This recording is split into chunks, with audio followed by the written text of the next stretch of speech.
नमस्कार दोस्तों, स्वागत है आपका एक बार फिर हमारे चैनल पर, जहां हम आपके लिए लेकर आए हैं इन्वेंशन और मिस्टेक कहानी का दूसरा पार्ट। पहले पार्ट में आपने देखा अनायरा अपनी फ्रेंड डॉली के साथ दूसरे प्लैनेट पर जाकर फंस गई है, जहां की ग्रेविटी की वजह से वहां का टाइम एक रेगुलर टाइम इंटरवल के बाद खुद को रिपीट कर रहा है। इधर एडम भी अनायरा को ढूंढने की कोशिश में ये जान गया है कि अनायरा ने जाने अनजाने खुद को एक बड़ी मुसीबत में फंसा लिया है। तो अब वो कैसे उसे बचाता है और क्या होता है उस प्लैनेट का जहां के लोग उससे मिलना चाहते थे, आइए जानते हैं अपनी आज की इस वीडियो में। तो welcome back to the knowledge is everything channel. एडम एक बार फिर दूसरे प्लैनेट के लोगों को सिग्नल्स भेजता है और उनसे कांटेक्ट करने की कोशिश करता है कि शायद उनसे कोई मदद मिल सके। और इस बार लकीली उसके साथ कुछ अच्छा होता है, जो वो लोग तुरंत एडम के मैसेजेस का जवाब देते हैं और एडम से मिलने की इच्छा भी जाहिर करते हैं। एडम उन्हें जगह और समय बताकर उस प्लैनेट के बारे में ज्यादा से ज्यादा जानकारी जुटाने की कोशिश करने लगता है, जहां पर अनायरा फंसी हुई है। इस गुत्थी को सुलझाते हुए उसे याद ही नहीं रहता कि कब दूसरे प्लैनेट के लोग धरती पर लैंड कर गए। उसे इसके बारे में तब पता चला जब उसकी स्क्रीन पर कई सिग्नल्स रिसीव होने लगे और उनकी तरफ से बार बार एडम से कनेक्ट करने की कोशिश करी जा रही थी। एडम जल्दी से सिग्नल्स का रिप्लाई करता है और उस जगह पर जाता है। वो लोग एडम से थोड़े अलग जरूर थे, बट काफी हद तक एक जैसे ही थे। एडम उन्हें अपनी परेशानी बताता है और उनसे कुछ हेल्प मांगता है। चूंकि वो 3 अलग अलग प्लैनेट के लोग थे, इसलिए आपस में तो उनका कुछ कोऑर्डिनेशन नहीं बन पा रहा था। लेकिन हाँ, उन तीनों को भी इस प्लैनेट से काफी परेशानी थी, क्योंकि इस प्लैनेट के बीच में होने की वजह से उनका कोई भी रिसर्च प्रॉपर कंप्लीट नहीं हो पाता था और उनका स्पेसशिप वहां के टाइम लूप में जाकर फंस जाता था। ऐसे में उन्हें भी एडम की मदद चाहिए थी, चूंकि उनके पास रिसोर्सेज तो काफी थे, लेकिन शायद एडवांसमेंट इतनी नहीं थी, जिस वजह से वो कुछ ऐसा डेवलप नहीं कर पा रहे थे जिससे वो इस प्लैनेट की ग्रेविटी को ब्रेक कर सके। इसलिए उन्होंने एडम को चुना था और एडम के लिए ये लोग डूबते को तिनके के सहारे जैसे थे, क्योंकि इनके सिवाय कोई ऐसा नहीं था जिसके साथ वो अपनी परेशानी को शेयर कर सके और उनसे कुछ मदद की उम्मीद कर सके। खास तौर पर अपने प्लैनेट के लोगों से तो बिल्कुल भी नहीं।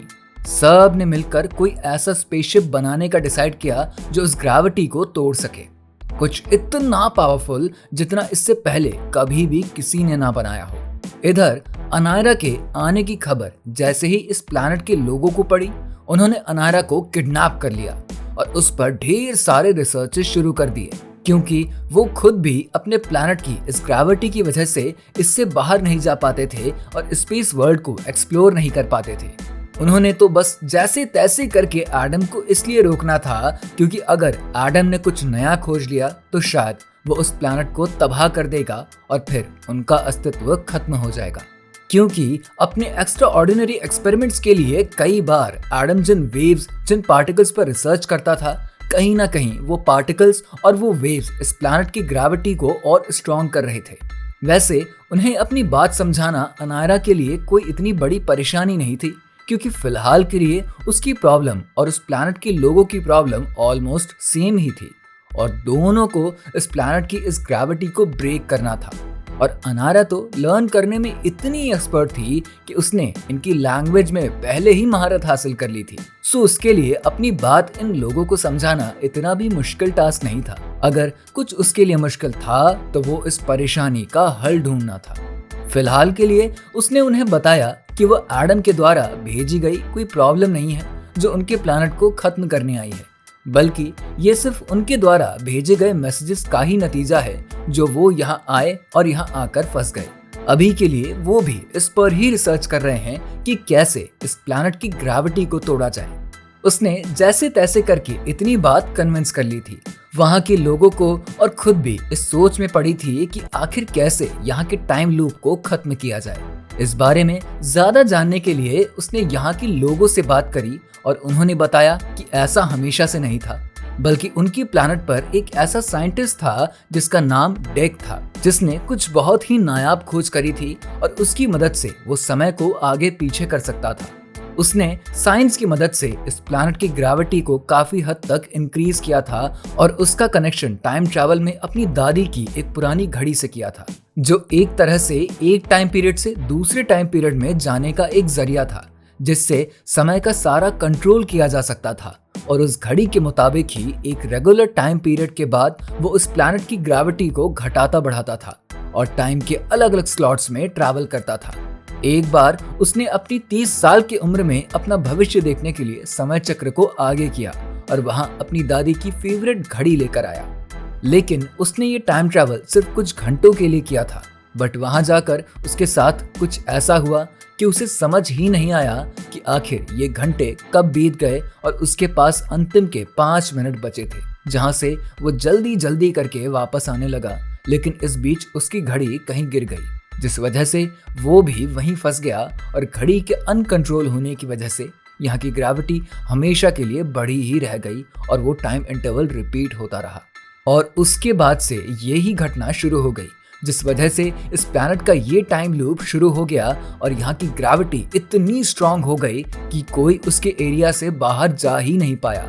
इस प्रॉब्लम के सलूशन के तौर पर अनारा ने भी टाइम ट्रैवल करने का डिसाइड किया, लेकिन उस प्लैनेट के लोगों ने उसे ऐसा करने से मना कर दिया था, क्योंकि एक बार इसका अंजाम वो देख चुके थे, तो फिर नहीं चाहते थे कि दोबारा ऐसी कोई परेशानी खड़ी हो। लेकिन अनायरा भला कहाँ मानने वाली थी। उसने जैसे तैसे करके सबको भरोसा दिलाया कि इस बार ऐसा कुछ बिल्कुल नहीं होगा। वो टाइम ट्रैवल करके उस समय में गई जहां पर डेक फंसा था, उसके फ्यूचर में। उसने देखा वहां आज भी सब कुछ वैसे का वैसा ही रुका हुआ है, क्योंकि दीवार की एक दराज में वो घड़ी आज भी वैसी ही फंसी हुई है और बार बार एक लिमिटेड टाइम पीरियड को रिपीट कर रही है। और बस वहीं से सारा माजरा उसे समझ में आने लगा। काफी मुश्किलों के बाद उसने जैसे तैसे करके उस घड़ी को वहां से बाहर निकाला। उसके बाहर निकलते ही उसे पता भी नहीं चला और उसे एक जोर का झटका लगा और टाइम लूप फिर से पहले की तरह से रन करने लगा। उसने जैसे ही आंखें खोली, उसने देखा वो उस प्लैनेट पर वापस आ गई है। लेकिन इतनी ही देर में उसे डेक ने बताया कि इस प्लैनेट पर कई 100 साल बीत चुके हैं और अब वो अपने प्लैनेट की ग्रेविटी को क्रॉस करके बाहर भी जा सकते हैं, क्योंकि अब वहां का टाइम लूप खुद को रिपीट नहीं कर रहा है। उन्होंने अनारा को धन्यवाद दिया और उसे फ्यूचर में किसी भी हेल्प की जरूरत हो तो उन्हें बताने के लिए कहा। अनायरा भी अपनी फ्रेंड डॉली के साथ स्पेसशिप में बैठकर खुशी खुशी अर्थ पर वापस आ गई थी। जैसे ही उसकी स्पेसशिप अर्थ पर लैंड होती है, सबसे पहले एडम वहां पहुंचता है और उसे जोरदार डांट लगाता है। लेकिन अनायरा को पता था कि उसकी गलती है, इसलिए वो अपने कान पकड़ते हुए एडम को सॉरी बोलती है और उसने जो कुछ वहां पर किया उसके बारे में भी एडम के साथ बाकी और प्लैनेट के लोगों को बताती है, जिसे सुनकर सभी लोग काफी ज्यादा खुश होते हैं। डॉली का तो जैसे सर घूम रहा था, वो बिना कुछ बोले तुरंत अपने घर चली जाती है।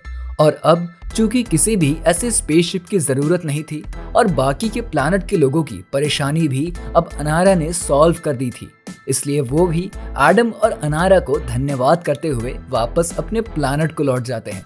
एडम अनायरा को गले लगा लेता है और खुद से ये प्रॉमिस करता है कि वो अब कभी भी अपने किसी भी रिसर्च के लिए अनायरा को उसका हिस्सा नहीं बनाएगा।